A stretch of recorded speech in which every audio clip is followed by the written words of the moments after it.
Well, hello there and welcome to the bedroom of the dollhouse for another reading from The Secret Language of Birthdays by Gary Goldschneider and Joost Elfers for February 29th, the day of eternal youth. That's right. And here at the top of the page is a visual representational image of the day of eternal youth.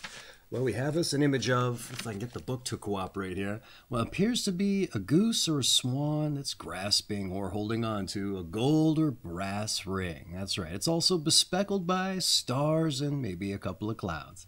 Now, does that speak to the day of eternal youth? Hey, who's to say? Maybe so in some camps, who's to say? But that said, not altogether all too important. Sometimes we can make connotations, oftentimes not. That said, I'd just like folks to know what dynamics going on off camera here on the page in front of me.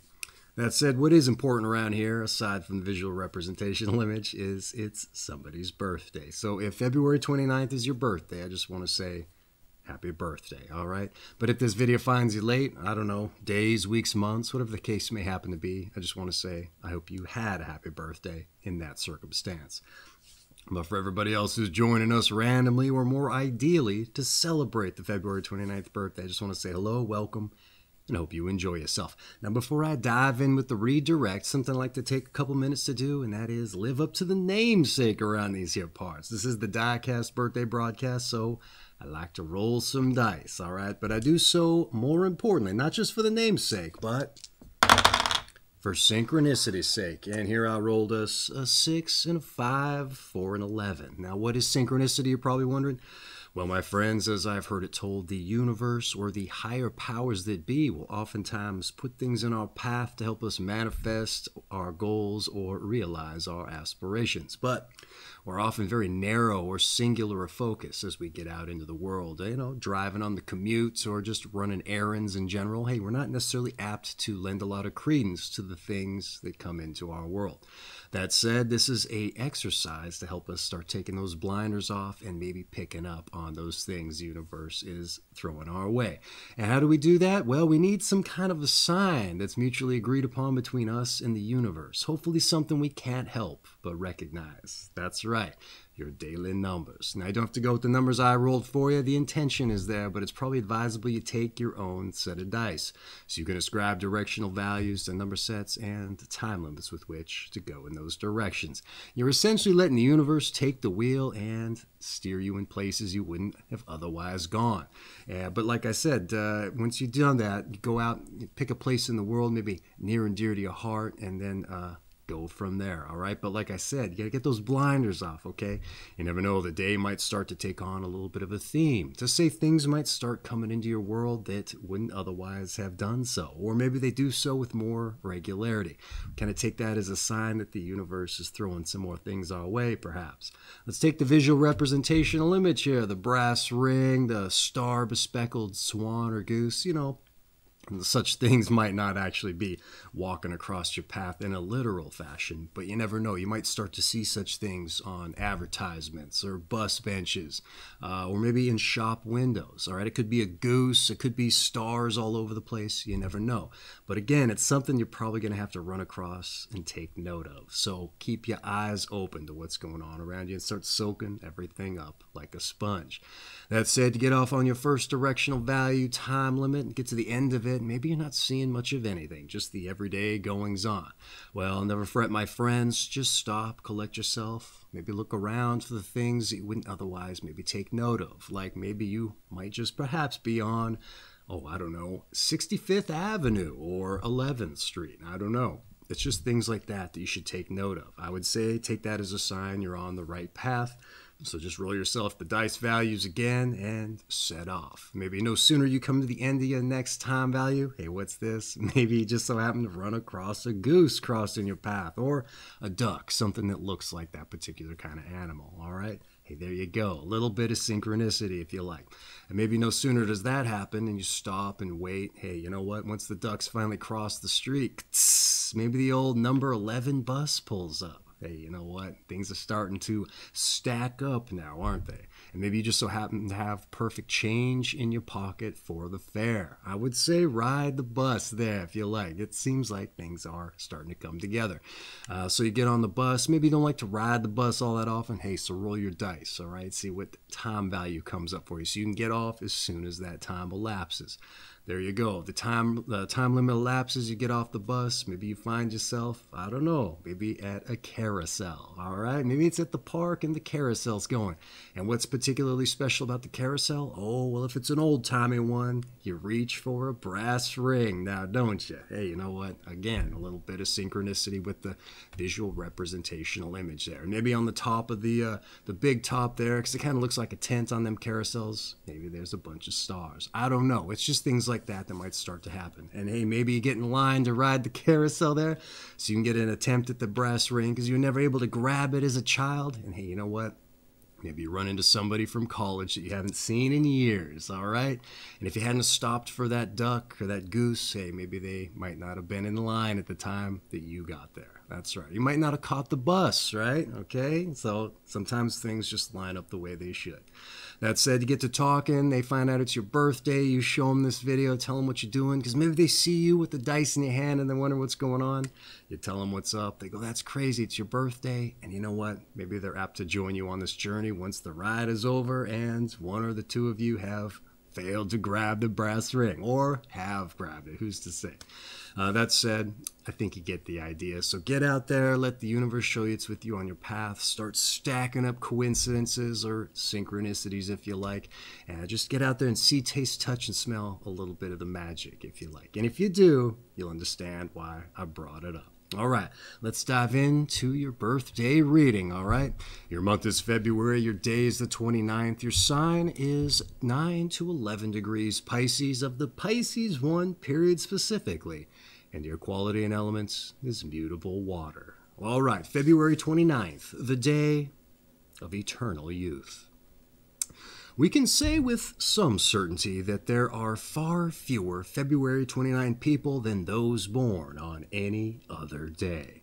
Moreover, if we were to determine our age by counting up our birthdays, those born on February 29th would also be far younger than anyone else. 20 would be a ripe old age for someone born on this day. Consequently, it could be said that February 29 people are forever young. Of course, February 29 is a unique day. It was created artificially to try and make up for the fact that our year is really a few hours longer than 365 days. This 366th day was brought into existence by Julius Caesar, who decreed that it occur once every 4 years. However, in the time of Pope Gregory, it was discovered that one day every 4 years is, in fact, a bit too much. So only one in every 4 century years, 2000, but not 1700, 1800, or 1900, is a given extra day included. And those born on the February 29th do carry an unmistakably youthful air. They seem like a cat to have 9 lives and are able to slip out of dangerous predicaments repeatedly. And they are survivors whose deeds could almost be taken as a confirmation of their unusual birth date. And indeed, February 29 people tend to be rather peculiar, a fact they know full well. And from the earliest times, they realize that they are unusual because their apprehension of the world often seems at odds with the consensus. And in the same way that for them their true birthday is a rarefied event and thus special, they tend to see the specialness in aspects of life that others would take for granted. At their best, they are childlike and holding up dear to the simple joys, and at their worst, childish and somewhat needy. And those born on this day are generally not the types to flamboyantly display their uniqueness to the world, but more often than not make a strong attempt to be even more normal than the average person. Thus, they generally gravitate to works that deal with human concerns and the problems of everyday life, rather than seeking far-out professions. Often their highly active fantasy and imagination finds its expression at home rather than in society at large. February 29 people must not abandon their individuality or iron out too many of their idiosyncrasies in a quest for normality. It may be desirable for them to give up those habits which cuts them off from others in a social sense, but should those differences be integral to their talents or an essential part of who they are, improving or adjusting could just be code words for repressing. Many born on February 29 have a tendency to overcompensate for real or imagined deficiencies. And those who do so through an ambitious pursuit of success are, of course, at risk of succumbing to worldly temptations. On the other hand, those who withdraw can become hyper-romantic idealists who, wary of revealing themselves, come to live in a secretive fantasy world. In February 29, people should strive to avoid such extremes of thoughts and behavior and seek a middle path of moderation. All right, how about that for a birthday breakdown? For a very unique birthday indeed. It only comes around every 4 years, as it turns out. I think I've met one person who had this particular birthday today, so very rarefied for sure. You know, it's a little bit of a deviation in the book for them to explain something before they dive in with the birthday, so you got shortchanged a little bit there. But I have seen some rather short entries before, so you might not have got too shortchanged in that respect. Having said that, I like to provide a little bit of a commentary on what we just read, maybe make connections with days previous, the period at large, and just kind of get into what I found interesting. So let's dive into a little bit of a, commentary, if you like. All right, here we go. February 29th, the day of eternal youth. Far younger than anyone else, if birthdays were to be accumulated. You're said to be forever young, and in spite of this, you're said to carry an unmistakable youthful air and are capable of slipping out of dangerous situations that I would think is with great aplomb, considering the word repeatedly is used. But then again, it leads me to wonder about your judgment if you're getting yourself into such predicaments to begin with. Here nor there, if that's the case, maybe it's just that they find you. No judgment either way, especially if you seek them out. But just be mindful, moderation, I would say. It only takes one misstep for a different dynamic to materialize, all right? Having said that, the reading claims that you're survivors, and just as particular as the paradigm you find yourself in, surprisingly, you're just as particular as the paradigm you find yourself in. I got the tone wrong on delivery on that one. What else do we have here? And in this way, you see and appreciate things that others would take for granted, all right? And show an appreciation for worldly affairs others would perceive as the typical nature of things going on there. But with this seeming sense of childlike wonder also comes the childish, needy behavior that's baked into the bargain, apparently. But with that being said, a flamboyant display of your unique personality isn't typical in your nature, at least apparently, they say, as you may be more apt to try and fit in more so than any other given person, which the reading claims may lend to you seeking out endeavors that deal in everyday human affairs, and which leaves me to wonder how accomplished that you may just be with the more far-out efforts, even if you weren't, as the reading claims, apt to iron out and repress the things that make you stand out. That's right. If you were to just be a little bit more, lean more into who you felt you were, what could you accomplish if you weren't trying to fit in with everybody else? All right. I think you get the idea. So I would agree with the reading's consensus that abandoning what makes you unique isn't a recipe for happiness. You may not even be able to fit in with those that you're trying to assimilate with, I would argue.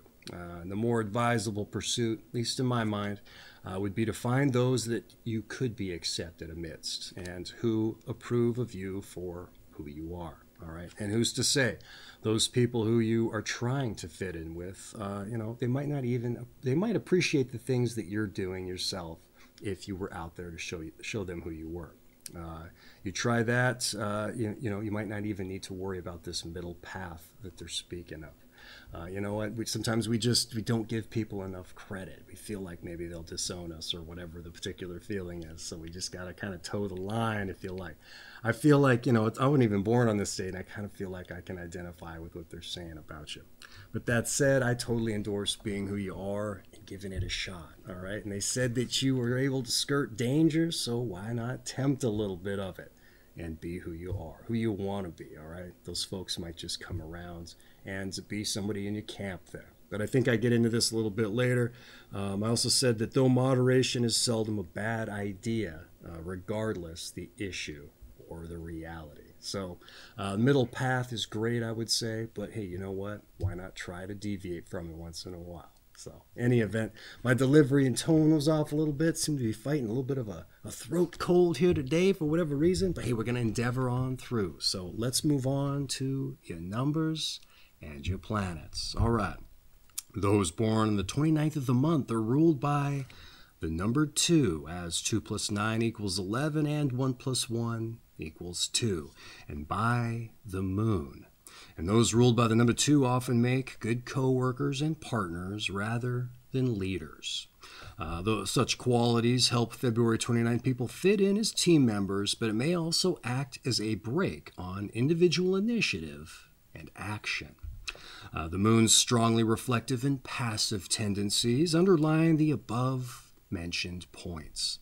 And a strong connection between the moon and Neptune, which is the ruler of Pisces, can indicate high romanticism and idealism, but perhaps a deficit in logical thought. In February 29, people must be particularly watchful of illusions, particularly of their own making.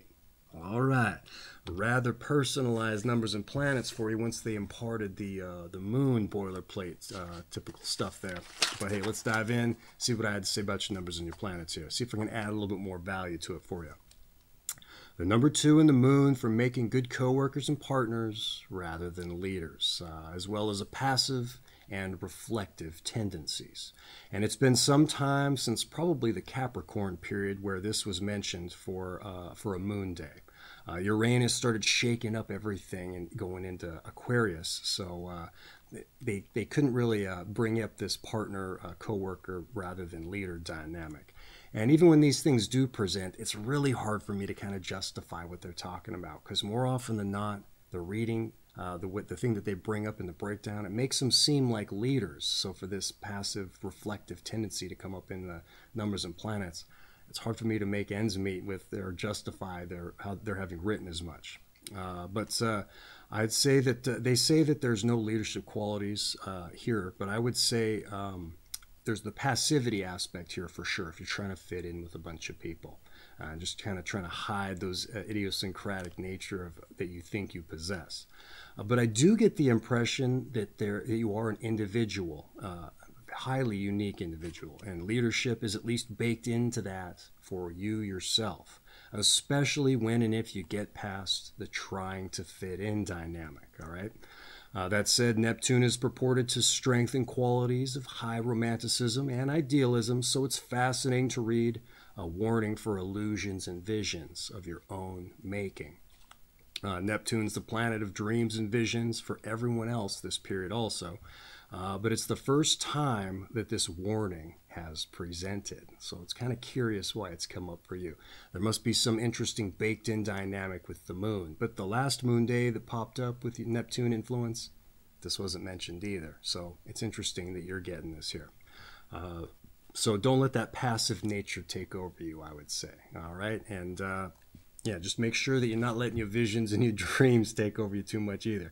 Because I think the moon and Neptune influence, they kind of endorse each other. So the negatives, the head in the clouds type ideals that a lot of the other Neptune folks don't get, might be rather predominant for you. So I think it's like the moon and Neptune rulerships, they kind of endorse a lot of those same said strengths, or what some folks might call weaknesses.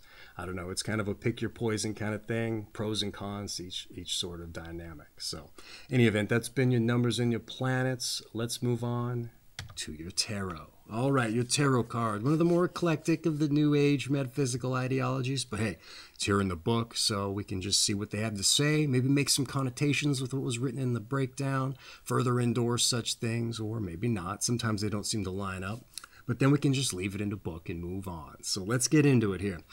The second card of the major arcana is the Priestess, shown seated on her throne, calm and impenetrable.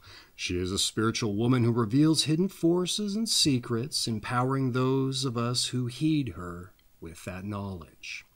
Favorable qualities of this card are silence, intuition, reservation, and discretion. Negative values are secretiveness, mistrust, indifference, and inertia.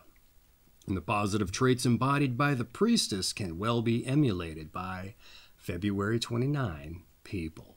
All right, hey, a little bit of a, what do you call it, a deviation here in the tarot. A lot of times the qualities that they bring up are there to endorse the aspects of the people that are covered. Other times they serve as a little bit of a warning, something that the person should maybe lean into. It's like advice, if you like. When it says this should be emulated, that's kind of where I'm starting to lean. Maybe you should try to follow such things. Who's to say? I might be burning down everything I'd say in the notes, so let's dive in. The Priestess for empowering others with your knowledge, with positives of silence, intuition, reserve, and discretion. Though I think I said reservation. And luckily, those essentially mean the same thing, I would say. Which may or may not be considered a strength, the ability to observe, I would say. But there may be a reflective moon-like nature too, also baked in there, I would say.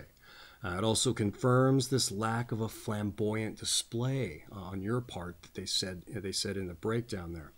There's also this unique perspective that you're bound to cultivate from your experience, I would say, all right? You bring a very specific, unique perspective to bear here, I would say. Just having this very specific breakdown where you feel younger than everybody else, I would say. Or maybe you don't, but then you're like, but technically I am because my birthday, it's just a weird dynamic to live under. And so you're bringing something totally different to just anybody you might so happen to meet. So I get the impression that you're probably at least, you might share those unique things you bring to the table with those you trust and love. But having said that, the negatives are also very similar to the positives. Leaning in too much on the one of them, I would agree, to say like inertia, getting weighed down with inaction, and then you need something to help push you into or motivate you to action. Indifference, getting too weighed down with reservation or reserve, etc. So I would say keep active, keep pushing forward, and your strengths, lean into them, all right?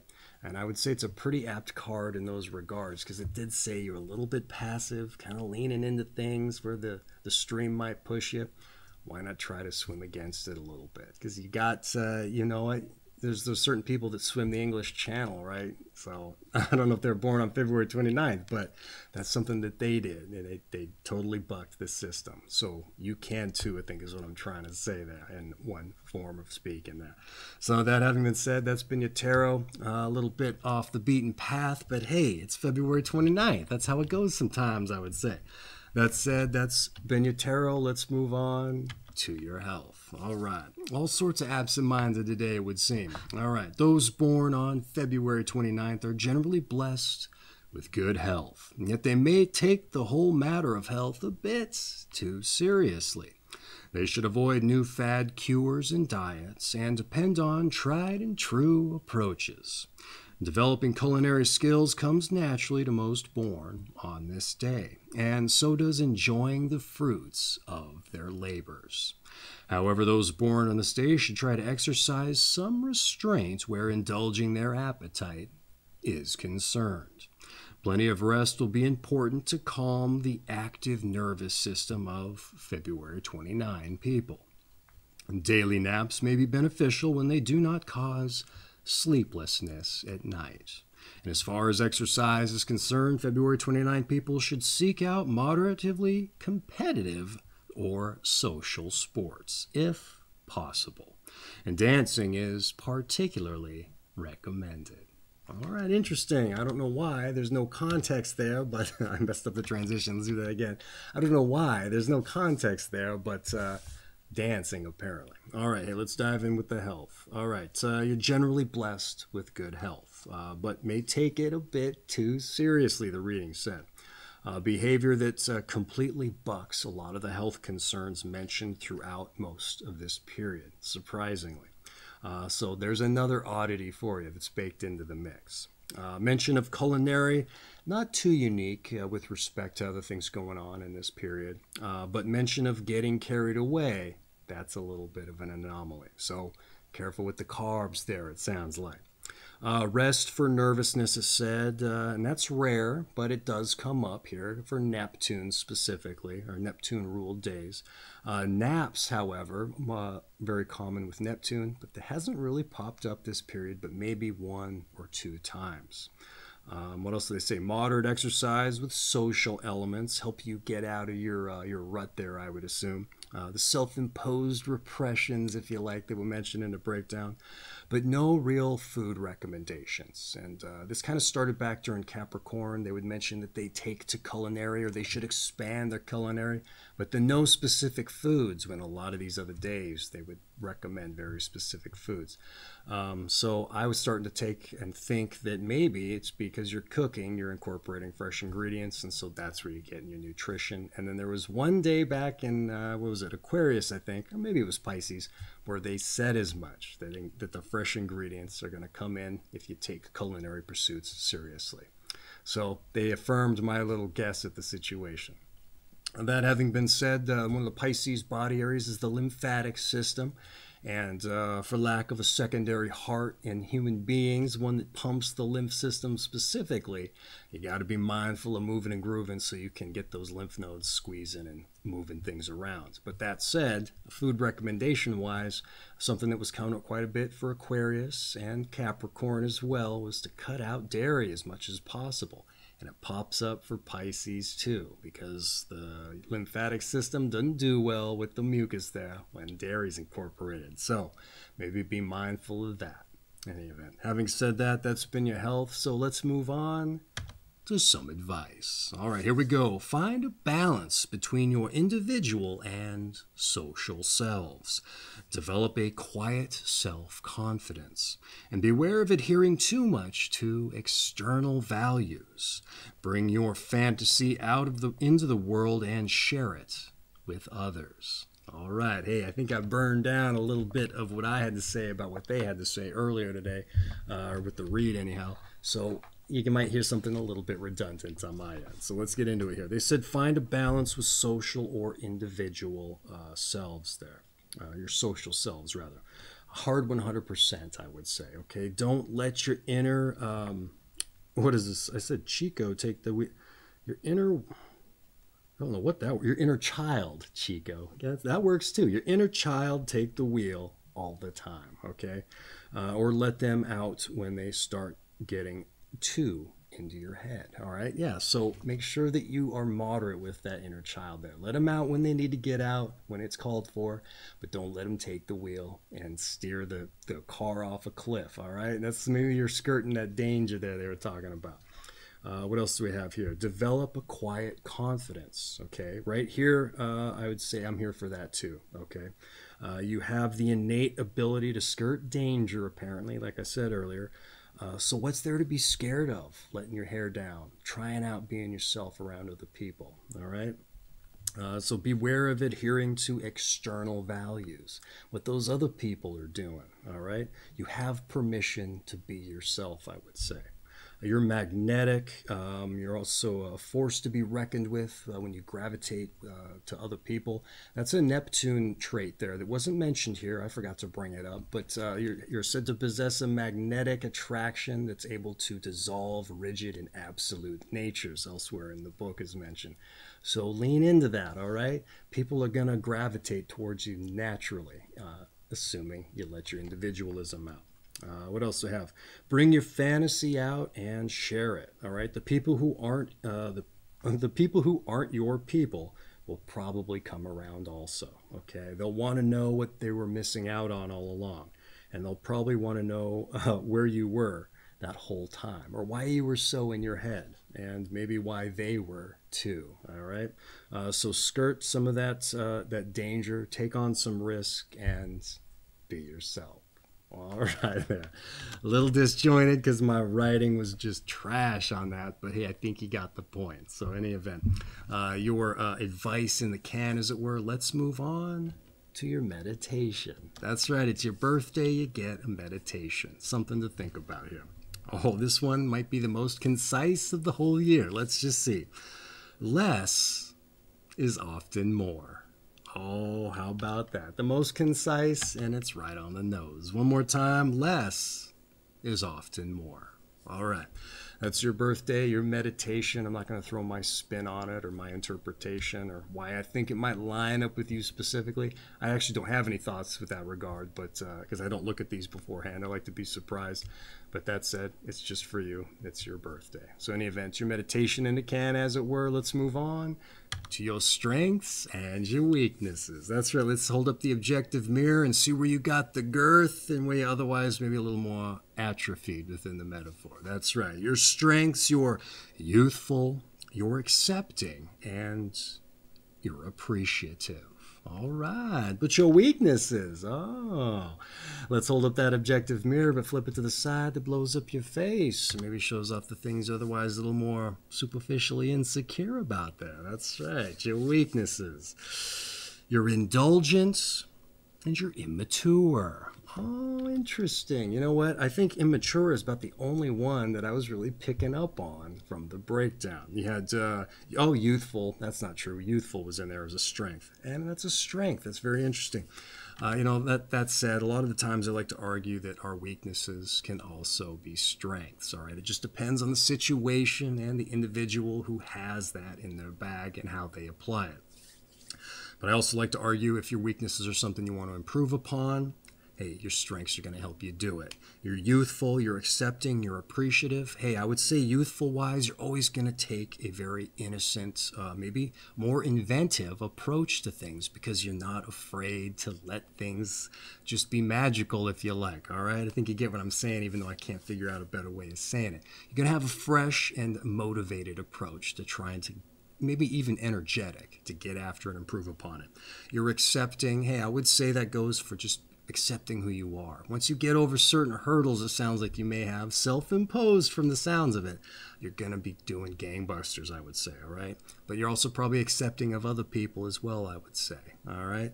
And you know what? If that is true, a lot of those other people will probably see you for the true you, and then if you need their help, they might just come running, all right? Help you with those weaknesses if you need it. You're also appreciative. I would say that that dovetails nicely with the whole accepting of others thing too. That's just another iron in the fire and more evidence that they'll come running to help you out. But appreciative, I would also say if you turn that inward and be appreciative of yourself, that's a huge confidence booster, all right? So don't poo-poo it, all right? But that said, weaknesses, how can your weaknesses be strengths? And what's interesting, you only got 2 of them here, so not a lot that needs to be improved upon, right? But how, if they need to be improved upon at all. Indulgence, hey, are you maybe indulging things a little too much? Go after that danger a little bit too much? You know what, as far as strengths are concerned, you know what, sometimes some people need to be a little bit hungry for things, all right? We need to indulge in a little bit of excess sometimes because what's life worth living if you don't? It's just about that moderation, all right? How is that a strength? I don't know. Maybe that's apt to draw people in. Maybe that's something that you hold back and you just let out at home. But if you were to let it out more in public around those people who you might not think would appreciate it, that might draw them in a little bit. Immature, hey, you know what? Sometimes immature generates a lot of laughs. Again, moderation, picking your situations, the appropriate moment to be immature, and then you rein it back in. Okay, the fun's over. Like, hey, everybody got a rise out of it. It's when people keep pushing it too far. That's when it's a little bit of a weakness, all right? But hey, if you can lighten the load, being a little bit immature, happy-go-lucky, letting that childish hair down, I would say it's a strength, all right? But once again, just know when and how to use it. So that said, that's been your strengths and your weaknesses. Like I said, with your strengths, you could probably help get over your weaknesses, but I also like to argue don't get rid of them altogether because they're part of who you are, all right? So didn't make the best case today. It's been a bad couple days for me to try to make my case, but I think you get the idea. So that having been said, your strengths and weaknesses having been relayed, let's move on to those born on this day. And when we get into those born on this day, something I like to do is examine it from the perspective of figuring out our passions. You know, not only do we get to see who shares your birthday, but maybe we can take some inspiration from what they did to get in the book to help us fuel our own fires, to start seeking out our passions. Because it takes time, work, effort to figure those things out a lot of times. And I say that because I get out in the world and meet folks and ask them what they do, and more importantly, if they like it. And a lot of times they don't. And I think it's completely understandable because you just get out of school right into the first job that comes along so you can make ends meet. And at the very root of it, it has nothing to do with what you might like to do. So how do you build off of that, right? But then you start doing it for a while, you get used to it, start climbing the corporate ladder. It's easy at this point. It's something you can tolerate to a certain extent. But at the end of the day, you get home, you're rallying for the next day, and it's just a vicious cycle. You don't carve out any time to start figuring out what you may like to do. And you know what? Like I said, I can't blame folks, but I'm here to hopefully help you break the cycle. And maybe you can't, get a new job, something that has a passion to it, but maybe you can do something on the weekends. Because I think it's important that we have a purpose or a passion, something to drive after.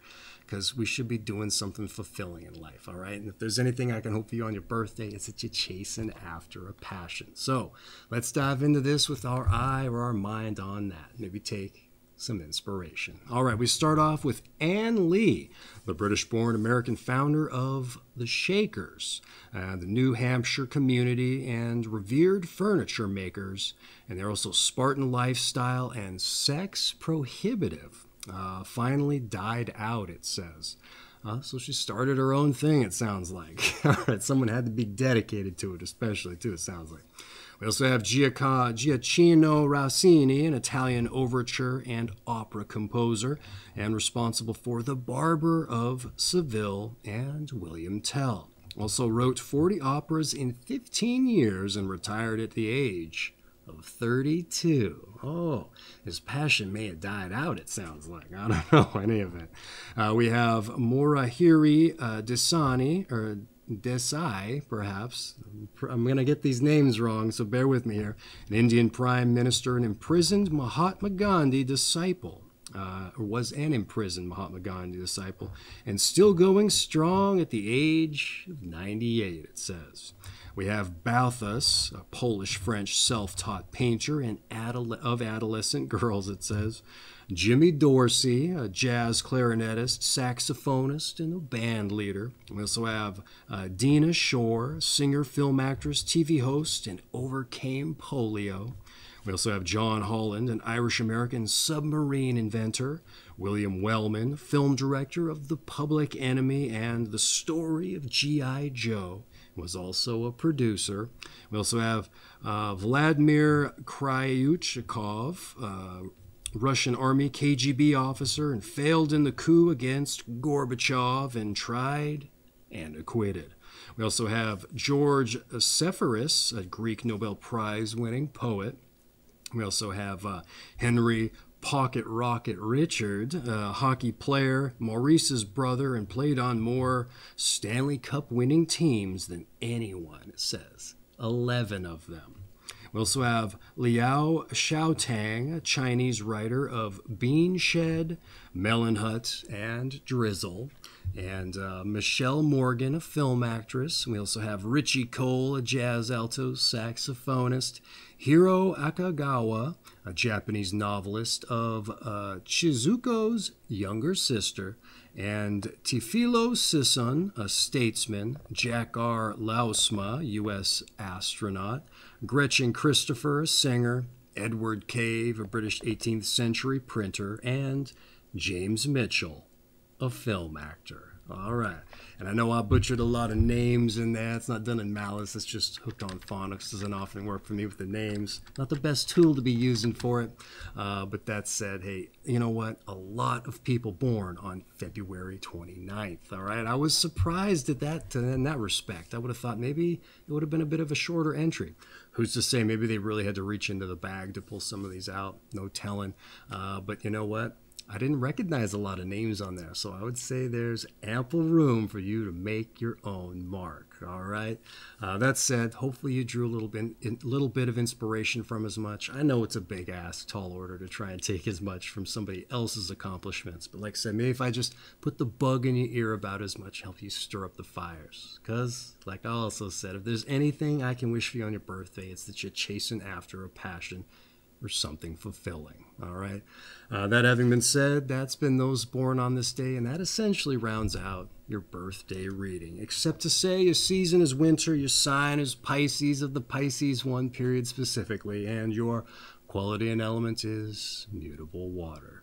And this has been February 29th, the day of eternal youth. I know we didn't really make a connotation with the swan with the stars and the brass ring, but hey, at least I was able to incorporate into the synchronicity story there for you. But this has been The Secret Language of Birthdays by Gary Goldschneider and Youthful Air I. I have an affiliate link for this book down in the description, right above a personal message for you birthday boys and girls, ladies and gents. So if you're interested in checking that out, give it a look.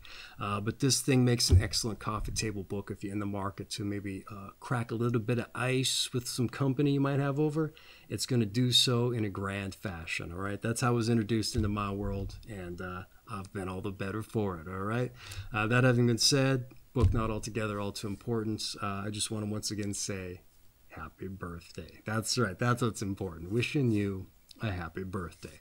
And for everybody else that joined us randomly or more ideally to celebrate, hey, I hope you enjoyed yourselves, took something of value from it, even though it's not your birthday, and you join us for your birthday reading. That having been said, lest I forget, your daily numbers. All right, get out there, let the world, let the universe, the higher powers that be show you that it's with you on your path. All right, see, taste, touch, smell, intuit, even just a little bit of the magic, and you understand why I brought it up. All right, so get up there, get out there, and stack up some synchronicities and some coincidences, and enjoy yourself, all right? And I also want to just say and thank you for the pleasure of your time. It's been a privilege to share your birthday with you. Wish my voice was a little bit better for you, but hey, that's how the cards fall sometimes, all right? Once every 4 years, just about, actually, as it turns out. So the perfect day for as much in one way of thinking. But any event, hey, once again, I know it doesn't happen very often, a true and tried February 29th, but I'm glad it did this year so that I could wish you an actual happy birthday, all right?